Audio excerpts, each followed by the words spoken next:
Buddhist temple of Toledo. Please turn to page 2 in your liturgy books and be seated.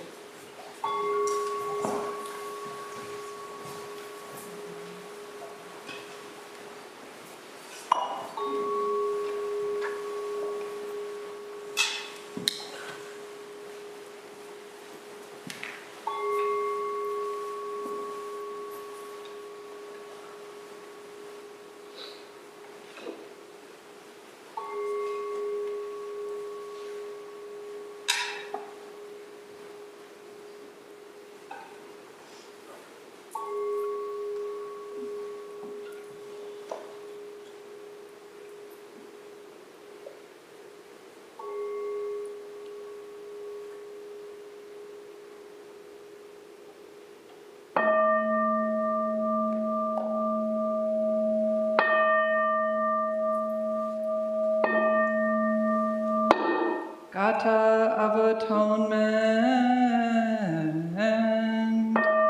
all evil karma ever committed by me, sins of old,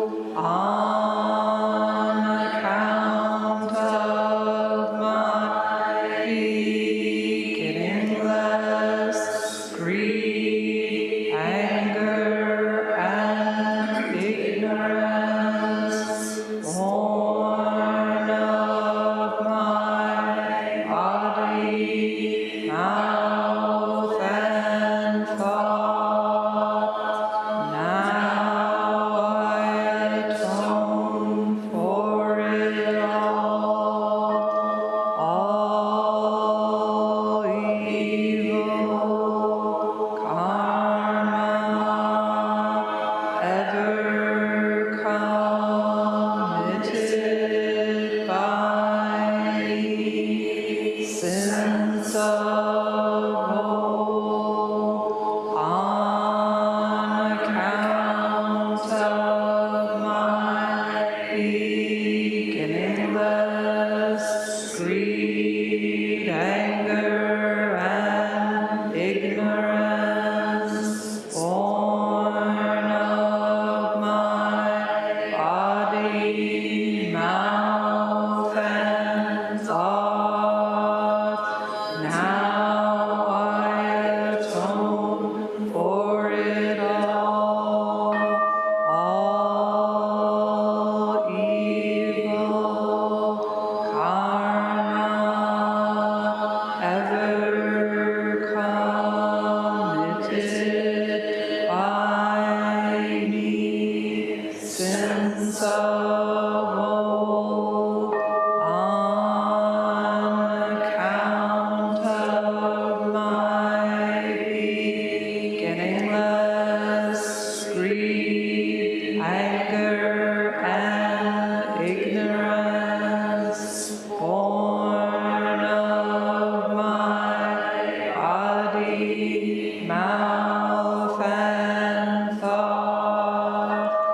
Now I atone for it all.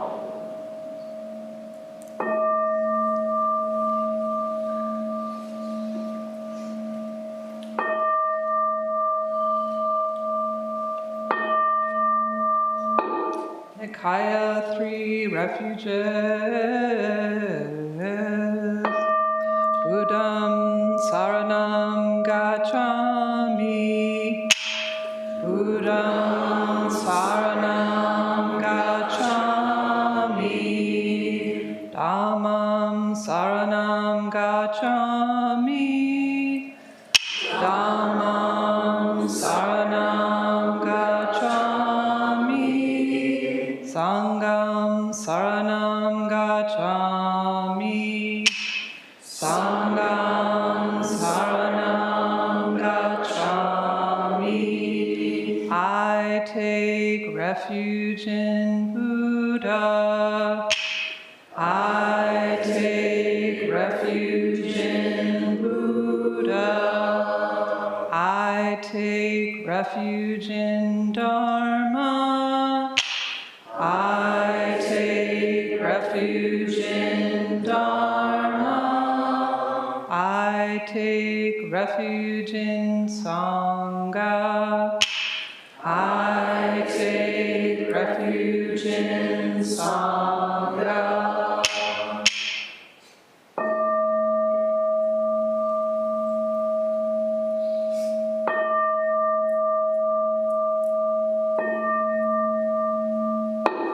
The 5 remembrances.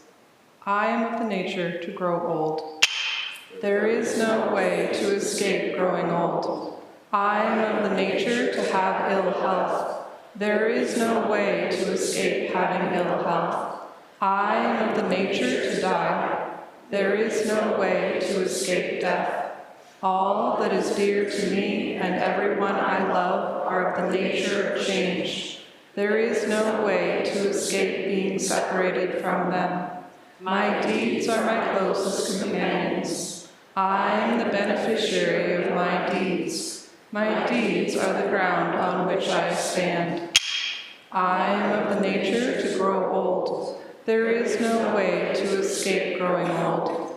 I am of the nature to have ill health.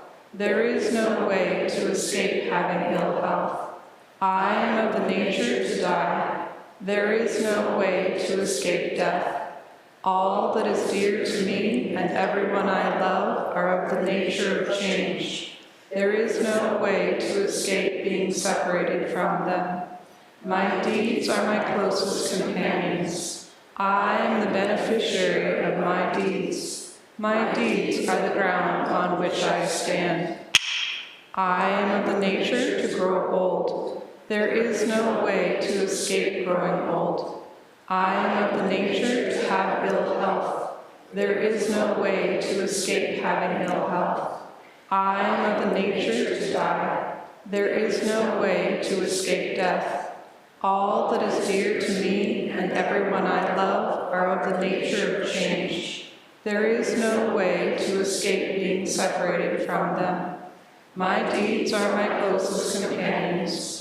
I am the beneficiary of my deeds. My deeds are the ground on which I stand. This precious human life, rarely encountered, is easily lost. Now that I have life and opportunity, may I practice the Dharma wholeheartedly.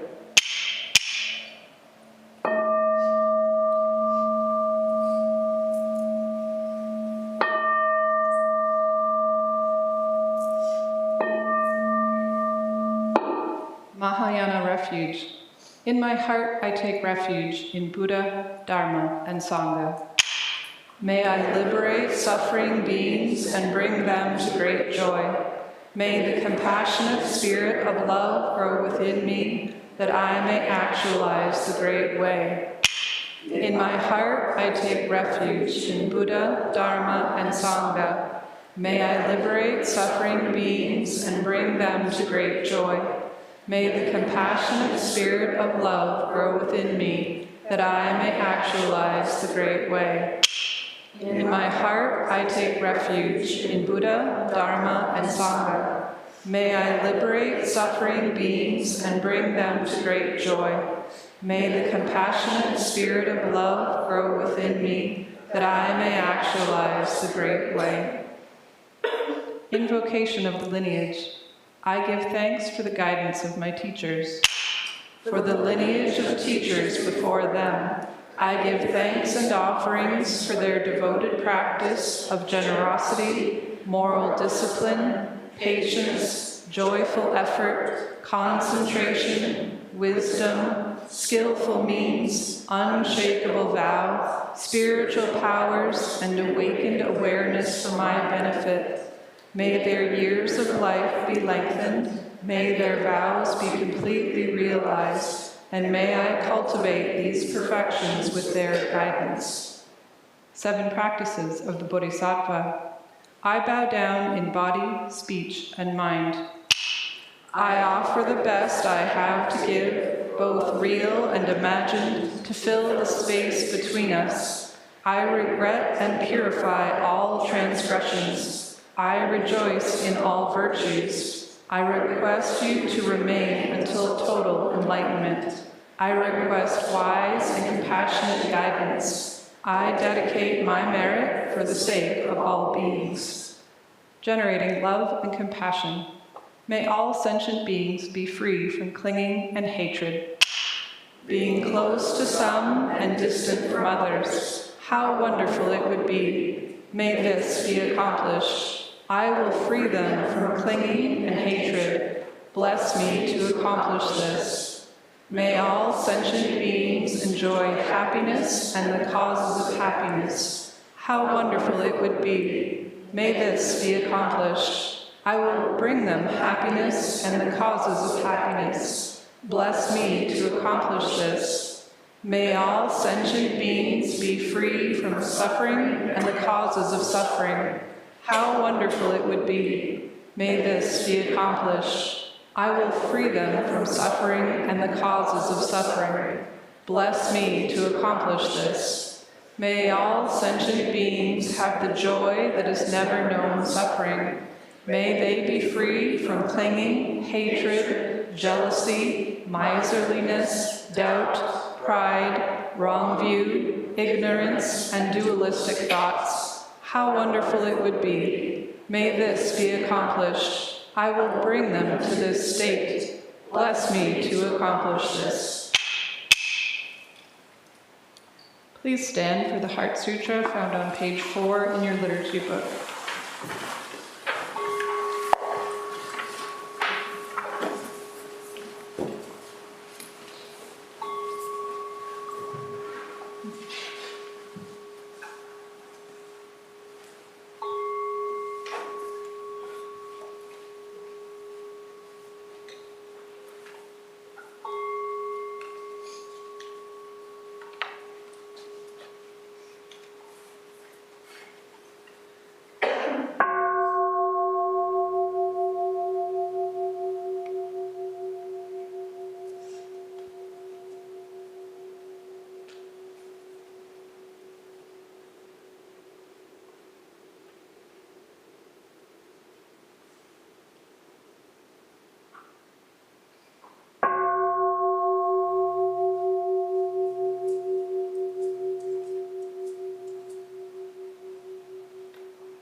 Great Prajna Paramita Heart Sutra.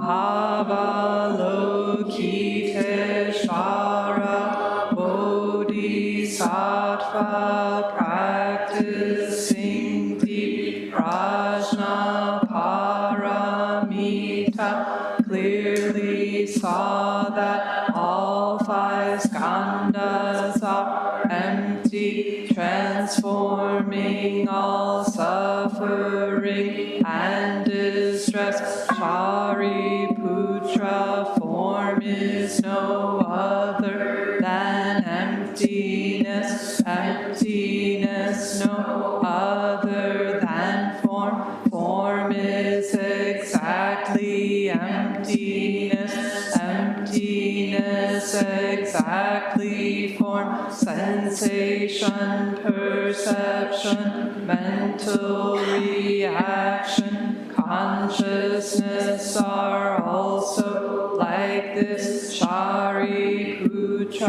all things are essentially empty, not born, not destroyed, not stained, not pure, without loss, without gain. Therefore, in emptiness there is no form, no sensation, perception, mental reaction, consciousness, no eye, ear, nose, tongue, body, mind, no color, sound, smell, taste, touch, object of thought, no seeing, and so on, to no thinking, no ignorance, and also no ending of ignorance, and so on, to no old age and death. age and death, no suffering, cause of suffering, cessation, hath no wisdom, and no attainment, since there is nothing to attain. The Bodhisattva lives by prajna paramita, with no hindrance in the mind, no hindrance and therefore no fear, far beyond elusive thinking. Right here is nirvana. All Buddhas of past, present, and future live by prajna paramita, attaining anuttara samyak sambodhi. Therefore know that prajna paramita is the great sacred mantra, the great vivid mantra, the unsurpassed mantra, the supreme mantra, which completely removes all suffering. This is truth, not mere formality. Therefore set forth the prajna paramita mantra. Set forth this mantra and proclaim Gate Gate Para Gate Parsam Gate Bodhisvaha. Gate Gate Para Gate Parsam Gate Bodhisvaha.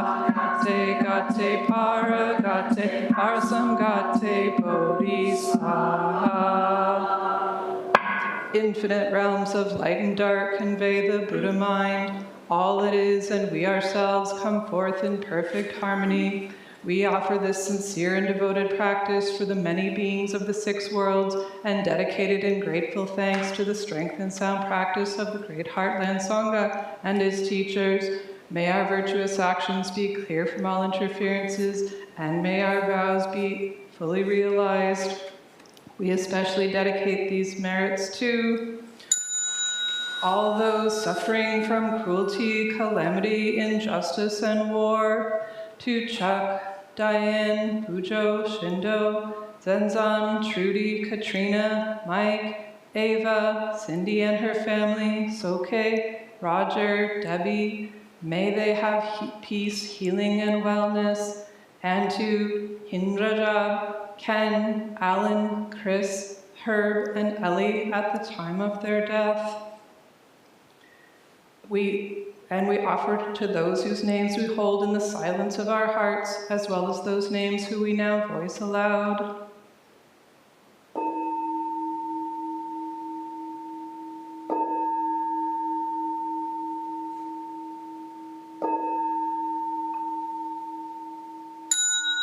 May we live in perfect peace with Buddha Dharma, and may we realize the Buddha way together. All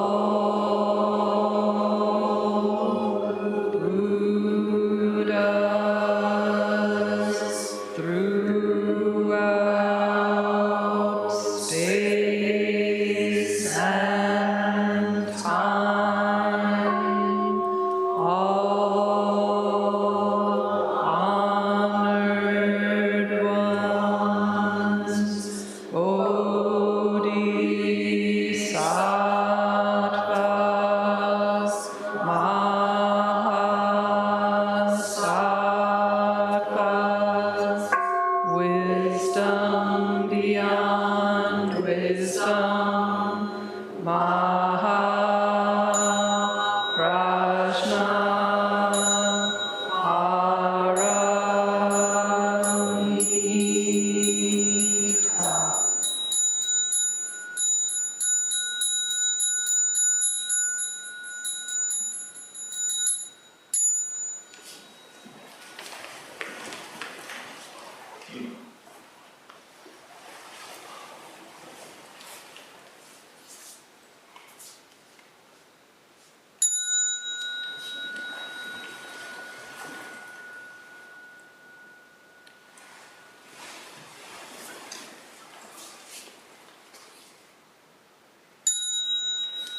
Please be seated for Zazen.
Please stand for 2 minutes.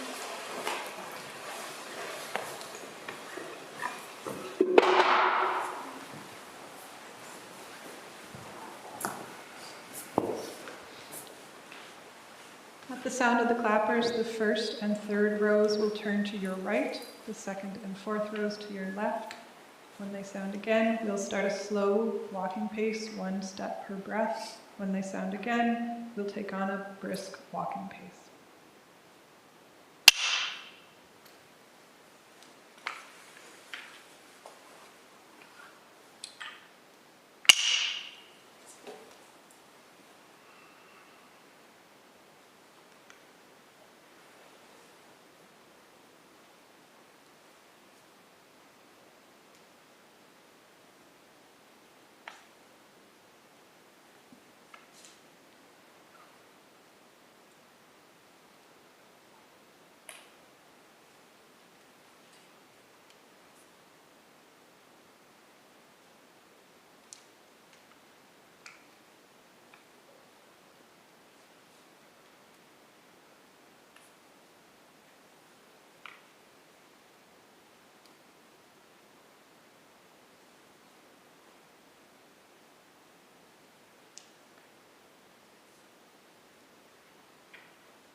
We will now recite the Sangha Covenant, which is found on page 8, at the top of page 8 in your liturgy books.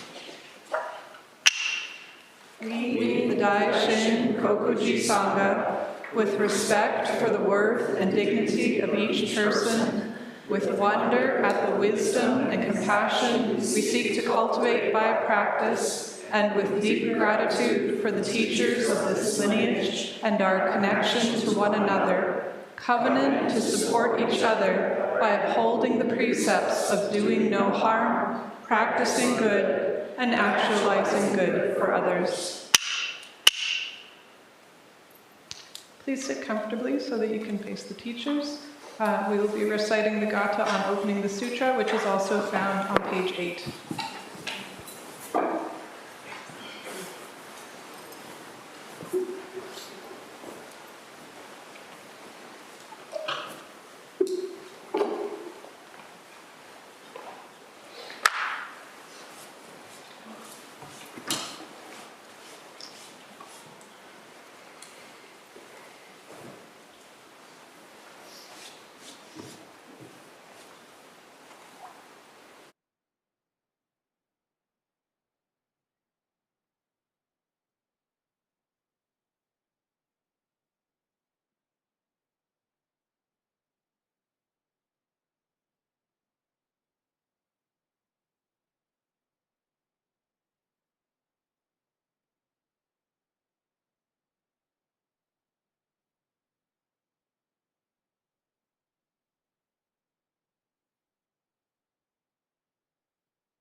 Gatha on opening the sutra.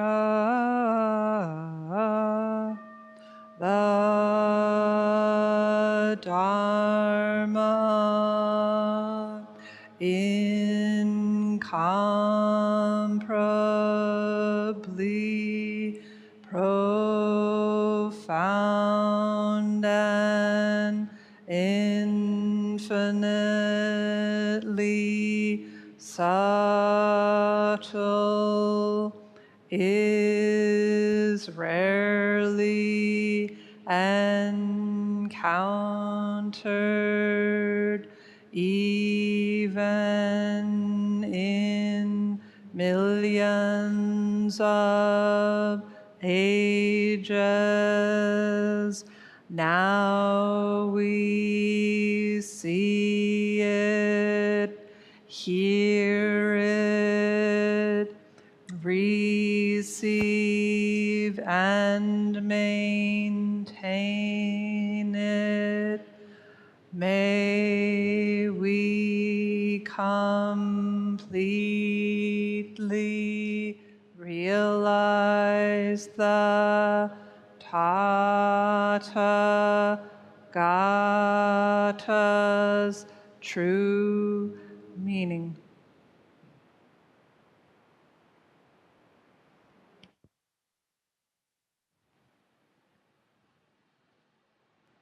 Good morning, everyone. So welcome to Shuso Sunday, a surprising and delightful Shuso Sunday. So we just came off Shishin being retreat, the kind of Zen term for retreat. So folks have been sitting here from Wednesday through now. Of course, it's always now, right? And encountering themselves. The beauty of Shishin is that you sit, the schedule holds you, you have no decisions to make as to what you're going to do. And then you sit with yourself. and then what happens? In our society, that's a very terrifying thing, is it not? Not to have distraction. So we sit, and just you and your mind, your body-mind, and then something might be thrown into the mix. Perhaps you're given a liturgy position that you've never done before, or a role in the kitchen. Perhaps you've never chopped a carrot in your life. And what do you do with that? And suddenly, perhaps you find those old habitual patterns arising. I'm going to do this perfectly. I'm not going to allow myself to make any mistakes. I'm going to please everyone in the way I do it. You know the routes. We all have different takes on these habitual patterns. And of course, Shishin retreat is not sitting like a stone. It's actually encountering your own mind and all of these issues. So if you think it's an escape or a spa, no, as Roshi said yesterday, no, you're wrong.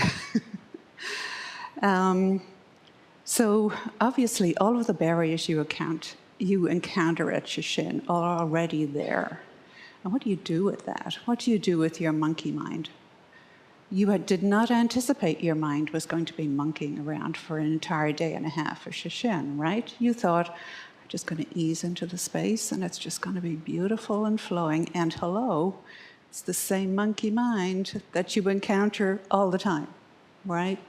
The same hang-ups, the same habitual patterns. And we can encounter those as barriers, or we can encounter those as gates. So what are barriers in Zen? In this session, barriers was one of the topics of just this session. Barriers were a topic. But Roshi gave a talk on Saturday that talked about barriers. And it's an interesting thing because, again, it's not unique not only to session, it's not unique to practice, was one of the things that he leaned into. Barriers are just things that come up in all aspects of our lives, whether we do encounter them as barriers or we do encounter them as gates. And we can think about a physical barrier, something that gets in your way, and you have to change. Okay? Is how you would choose to proceed, how you would go forward just is taken away. Often in a surprising and maybe even a very kind of jolting way. The plan gone asunder, the test result from the doctor, a friend that's lost and goes away, whether they move or pass on, it's always far too soon. And there are a couple of things that we can look at when we run into barriers. I mean, the daily mind is very straightforward about, it's used to seeing things that aren't right and going, that's a problem, and that needs a solution. And there are problems, and we do need solutions. This is evidence. Robert Matthew Van Winkle, most of you know as Vanilla Ice, quoted it as, if you got a problem, I'll solve it. Okay, and then you can check out that hook while his DJ revolves it. And that is a way of engaging. You do have to try to solve problems, but that's a very specific mind. I have encountered this problem. That's not right. I am going to fix it. My own experience with that mind is it gets stuff done. It really can. And that's, for a lot of us, the daily mind, what we move through. It might not feel aggressive. It could. My experience is that it tends to for me. And we can have external barriers, for sure. The thing that comes at us, we can say, oh, that's a barrier. But there's also internal barriers. when I originally was thinking about this, I thought, okay, there are external barriers and there are internal barriers. Maybe.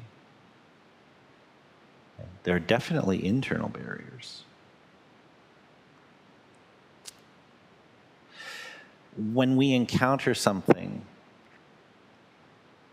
and we are attached to this notion that it should be a particular way, or it shouldn't be this way, that, we call it hooks sometimes, but that's a barrier. And when we get stuck in those barriers, we get stuck by those barriers, there's this moment that arises that can generate for us a lot of suffering. And for me, I know it arises in that kind of upsetness, the indignity that it is this way, not that. You know, the indignity that I'm away all weekend and the kitchen didn't get cleaned. Okay? The indignity that I don't know, maybe you get that one last shot at Dokusan and the bell rings before you even sit down in front of the teacher. Okay? Brother Secho talked about that this morning, and he had an opportunity to really run into a barrier, not just the being wrung out. There's still a koan, there's still an encounter with the teacher that needs to be confronted.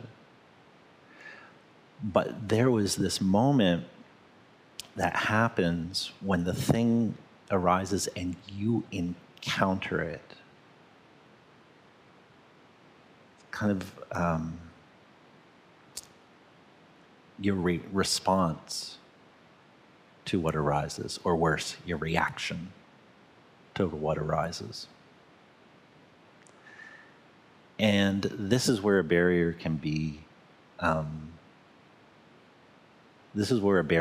turned into a gate. Roshi talked about the Buddhist teaching to his son Rahula, and one of the things was to be like the earth.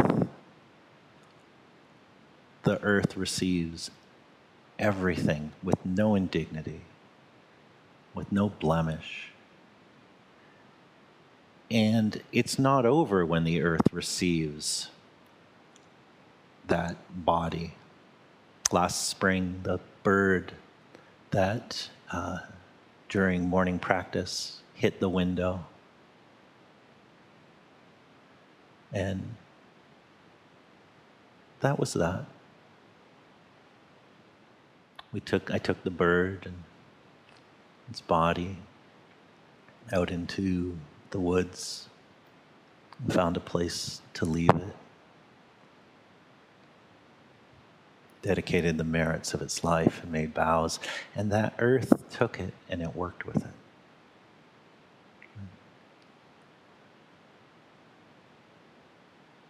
The earth turned it into something else. So barriers end up being an opportunity, unless, of course, it doesn't. You can get totally caught by that barrier. And the thing that I kind of want to point to today is when we get stuck by a barrier, I hope that we find that moment where we realize it's not that thing that is making us stuck. That thing needs an action, needs a response, needs a dealing with. But when we are really hooked in and stuck in that barrier, it is our meeting of it that really gets us stuck.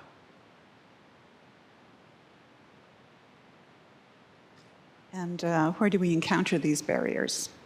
This body-mind, right? Zen practice is completely impersonal, part of the cosmos, of the way, and completely intimate.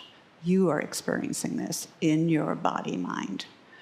And when the storm arises, and you might be sitting there perfectly still, and really be going through a storm. When the storm arises, what do we do? Habitually, our tendency is we contract, right? And we disassociate from our body. We go into our discursive mind, and round with this. We become identified with the ego. This is me, I can't do this, I'm not good enough, I don't deserve this. Pick your poison. We all have them, those core issues, right? So in the midst of the storm, it can seem completely isolating. However, the good news is that a storm has never actually overwhelmed a sky. And this is true of your mind also. That storm will pass, and a week from now, you won't even remember it. So what do you do when you do seem overwhelmed? And, it all goes back to beginning instruction in meditation. The first thing you do is you come into your body, embodiment. You feel your body completely. And then you connect with your breath, right? Low, slow. And if you can do that, that's half of the battle, just embodiment. And these barriers or edges have a lot of energy in them. These storms have a lot of energy. How are you going to encounter that energy? Are you going to push it away? Just like I did there? Okay. I have glasses and hearing aids, and this is not easy. And apparently small ears.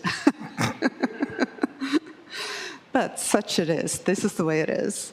How do you encounter those edges? How do you encounter these barriers? Do you encounter them as a problem, or do you encounter them as an opportunity for healing, an opportunity for awakening? What do you think we're doing on the cushion when we're there sitting with our own body minds? The Buddha on the night of his awakening was tempted by Mara, who was trying to distract him from actually waking up to the reality of the cosmos. And what did he tempt him with? He tempted him with clinging, with desire, the beautiful women. Desire comes in a lot of much more subtle forms, obviously, that we all know. And the Buddha just sat. He tempted him with aversion, with the armies of anger, and the Buddha sat, and the arrows fell as flowers. And the Buddha, at that stage, the weight of presence had overcome the weight of desire and aversion. The Buddha could actually sit in the midst of that storm. And as we sit in Zazen and we develop the 1 point, the hara, that is what we're doing. We're laying the grounds of equanimity. So we can actually sit in the midst of the storm. And we're not sitting there like a block, not feeling anything. We actually feel it all, but we have enough presence, enough stability that we can sit with it all and we can watch it all and not be indifferent to it. And that's quite a thing to be able to do. And of course, then the space is big enough to hold the storm, right? The sky is very tangibly there. And I have to lead into Kaishin to say something about, So the Buddha obviously didn't cling, didn't push away, no picking and choosing, simply being present to what is, not picking and choosing. That moment of encounter when we can hit something or something hits us and we can meet it as a barrier or an opportunity. If we do hit it as a barrier, very often we're working kind of virtuosically with this mind that is always working to try to set things up right, which again is a good function of mind. You're setting up to do work in the kitchen, you want to make sure your tools are arranged and such. But to only operate in this mind of I want that, I don't want that. This is kind of the gear that really makes us run into our barriers. Rinzin shared with us a teaching from Master Sengsan, relying on mind. The supreme way is not difficult. It just precludes picking and choosing. I feel like that's the whole thing, but it goes on. The supreme way is not difficult. It just precludes picking and choosing. Without yearning or loathing, the way is perfectly apparent, while even a hair-breadth difference separates heaven and earth. To see the way with your own eyes, quit agreeing and disagreeing. The battling of likes and dislikes, that is the disease of the mind. Misunderstanding the great mystery, people labor in vain for peace. Mind has the totality of space, nothing lacking, nothing extra. It's just selecting and rejecting that makes it seem otherwise. Don't pursue worldly concerns. Don't dwell passively in emptiness. In the peace of absolute identity, confusion vanishes by itself. Suppressing activity to reach stillness just creates agitation. Dwelling in such dualities, how can you know identity? And of course, the first time you walk into the Zendo, as I think a couple of people did this morning, one of the first chants you are faced with is the 5 remembrances. I'm of the nature to have ill health. I'm of the nature to age. I am of the nature to die. And maybe even more profoundly, everyone I love, everything I love will be taken from me. That is a certainty. In our society, that's looked on as a barrier.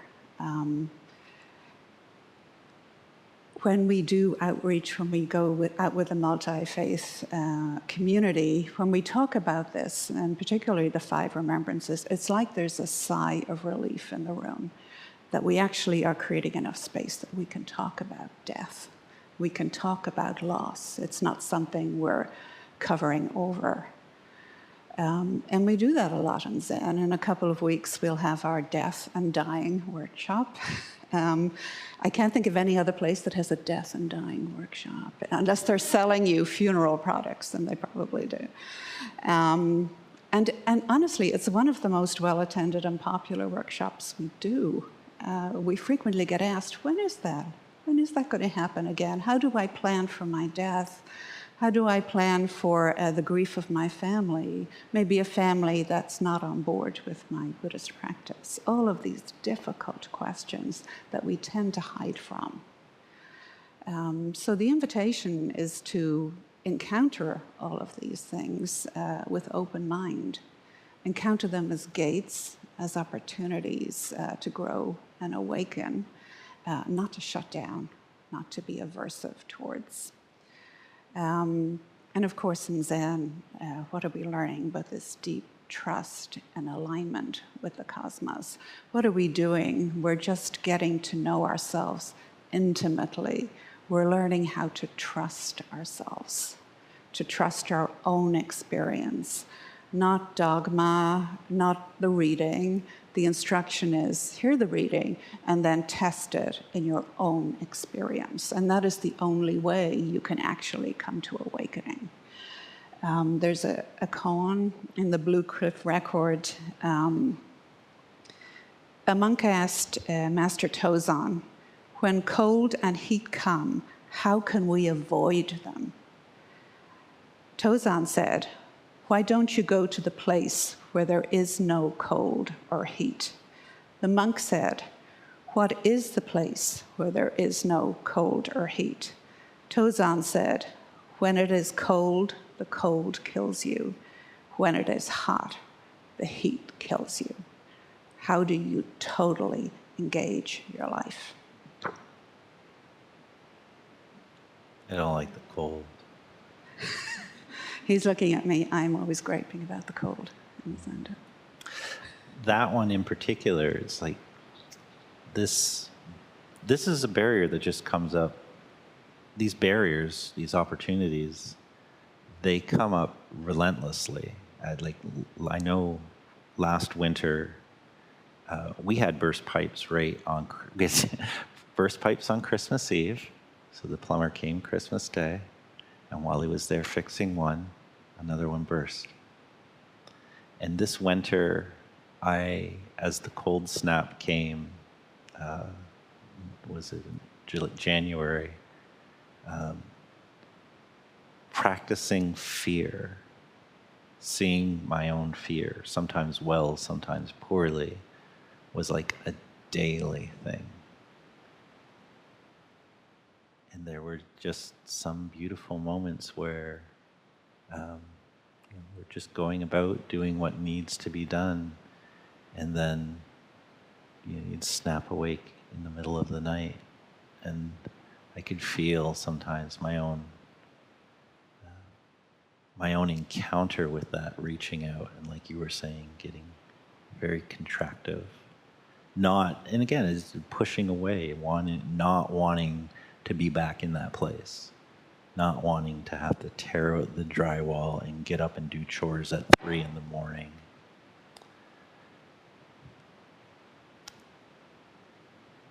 I'm physically moving through my day when that happens, but it's like it paralyzes the heart.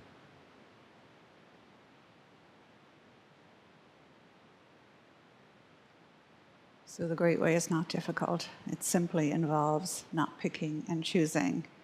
And that does not mean being a log. You are sentient beings. Don't pick, don't choose.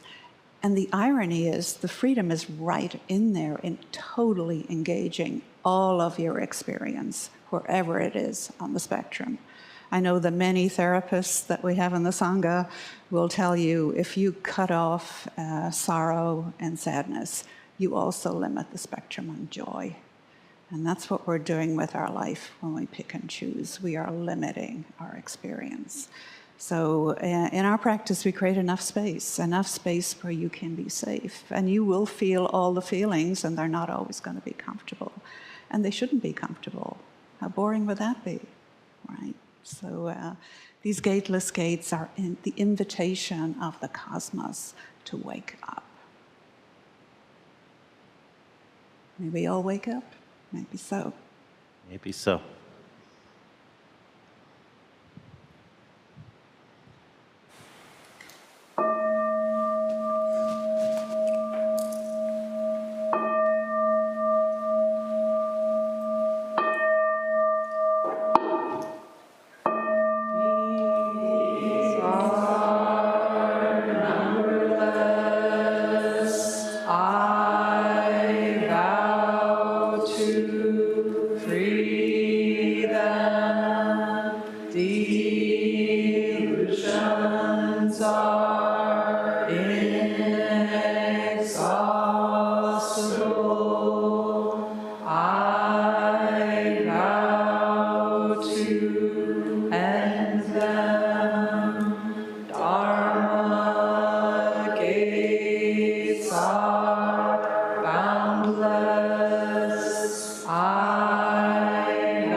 Thank you, everyone, for coming. We do have a few announcements, and anyone else who has announcements is welcome to come up. 1 week from today at 8:30 in the morning, we are going to be having our Jukai interest session. So anyone who's interested in taking the precepts this year is welcome to come at 8:30 before service. I'll have some information, some question and answer. I know some people have already gone through the interview process, so you're welcome to come. It's not mandatory for anyone. It's just optional if you want more information. And a week from then, so that would be the 25th, after service, we're going to be having our Dharma School formation meeting. So we're going to be talking about restructuring Dharma School. So anyone who has school-aged children or anyone who's interested in volunteering is encouraged to come to that meeting. Thank you. My name is Ankin. I hope by now, if you are a session participant, you've seen that we've had slight changes to the schedule. We count more of the setup and the closing as part of your Shokin day counting. If you have any questions about that, please come see me, and there's a post about that on Facebook. Thank you. My name is Kensei. I have two announcements. The first is, as Shokai was talking about, we have our Death and Dying workshop. It's actually next Sunday, a week from today. It's at 1:30, so stay for lunch. Come in and talk about death. If you have any questions, please see our Death and Dying coordinator, Chujin. And the other one is, if you've taken Jukai and you're thinking about Shokan, you'll be getting an email this week about details about what that process, what you should be working on now to be ready to apply for that if you're thinking about it. So look at your inbox for that. Thank you. My name is Ega. This Saturday is Teen Dharma here at the temple at 6 o'clock. So if you have any teens in your family that would be interested in coming hang out with a cool group of kids, including Fusen and I, we're just larger sized children. So come have fun with us. Just a reminder. Thank you. Hi, my name is Riho. Just a reminder, the first Lamrim class will be in 2 weeks, the 25th from 8:30 to 10:30. I've sent out a welcome message to everyone who has registered, and I'm working on sending out a Facebook invitation to our group. So if you do not see that, if you could let me know, and we'll figure out what I've done wrong, because it was probably something I did. So thank you. Can people still register? Yes, registration is open. Probably if the sooner the better, so I can start arranging some things, but it's open through the Saturday before that, so through the 24th. So everyone is welcome to stay for lunch.